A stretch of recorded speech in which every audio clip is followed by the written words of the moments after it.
กฟ้าร้องแล้วกลัวไหมกลัวไอ้บอกฉังอะไรฟ้าร้องเนี่ยฟ้าร้องไงถ้าใช่ฉีดมันฉังอะไรอย่างอะไรฟ้าร้องนี่ถ้าใช่ฉีดฉังอะไรก็ฟ้าร้องฟ้าร้องเสียงดังไหมถ้าใช่ฉีดตอนแม่ไปดูก้นแม่กับพระอาทิตย์นะพ่อหนูจะไปดูก้นแม่กับพระอาทิตย์อ่ะดูก้อนเมฆกับพระอาทิตย์เหรอคะค่ะแล้วตอนนี้ฝนมันตกไง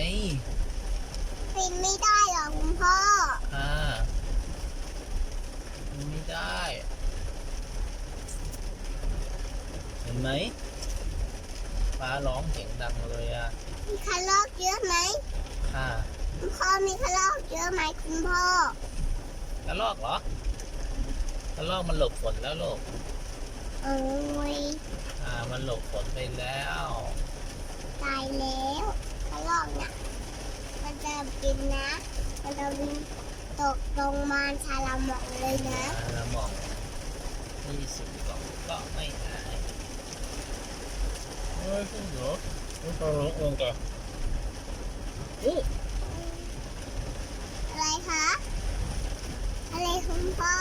ฟ้าร้องอะไรคะฟ้าแลบกลับบ้านดีกว่าฝนตกเนาะแม่แล้วเนาะไปหาแม่คุณแม่แล้วไปแล้วจะกลับบ้านแล้วจะต้องกลับบ้านแล้วจะกลับบ้านฝนมันตกไงไม่ได้แล้วไปรับคุณแม่สิคุณแม่กลับไม่ได้นะกลับไม่ได้เหรอคะต้องไปรับคุณแม่ก่อนคุณแม่ติดฝนไหนเนาะแม่หนูในบ้านในบ้านอยู่ในบ้าน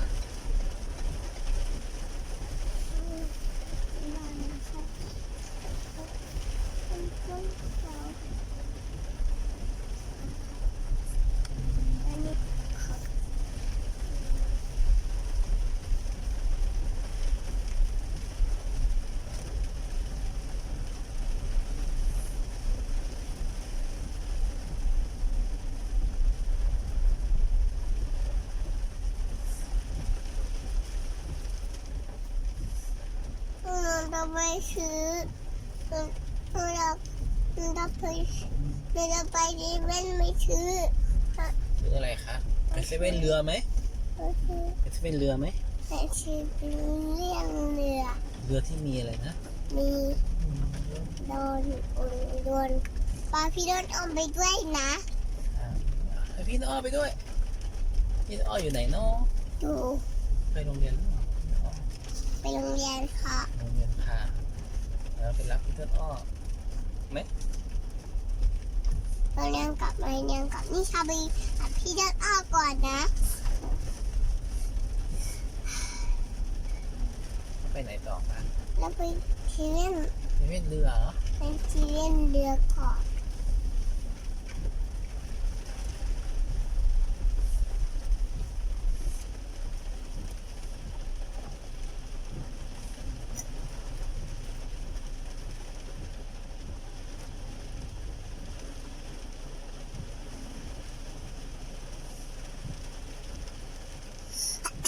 อ้าวมีน้ำมูกไหมไม่มีปิดปากด้วยลืมเหรอไอไงนะจามยังไงนะปิดปากอาชิว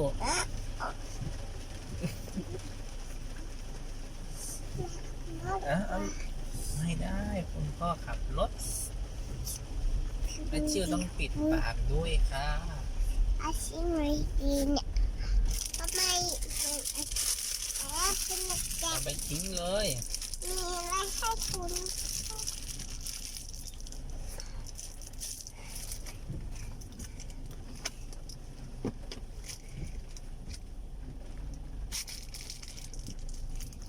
ไม่จะแล้วอีกครั้งนึงมันถึงนี้ ช่อนเหรอเนี่ยเอาไปบอกนะว่าเป็นไงดีเนี่ย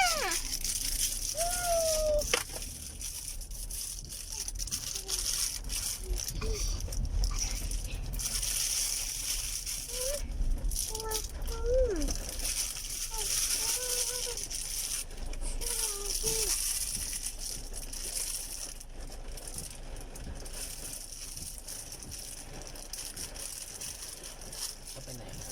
เดี๋ยวไว้ตรงนี้ ว้าวปล่อยไหมคะ อ่าอะไรเหรอคะ เชงกระเปียวค่ะ ฮะ เชงกระเปียวค่ะ คืออะไรคะ นี่คือเชงกระเปียวค่ะ ถุงเท้าไม่ใช่เหรอ เอ้ย ถุงเท้าเหม็นฮะ คืออะไร คืออะไรเอ่ย คืออะไร เอ้า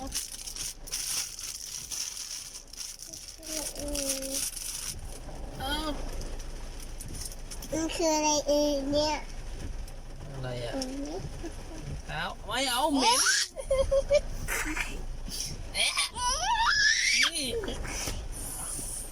เก็บไว้เลย ไปชมก่อนนะ เดี๋ยวอะไรชมก่อนคุณพ่อ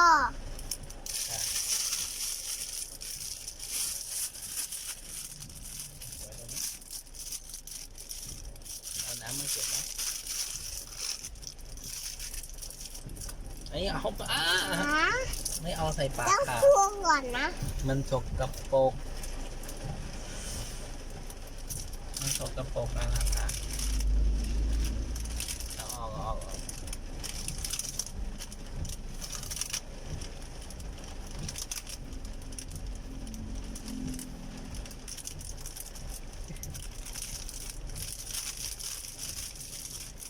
เก็บไว้เลยค่ะ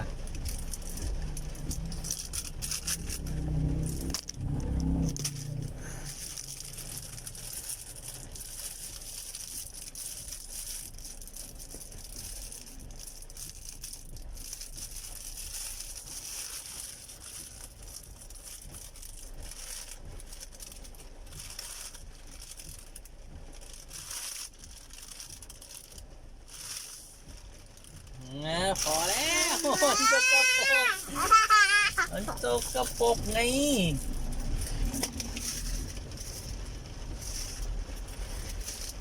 มาแล้ว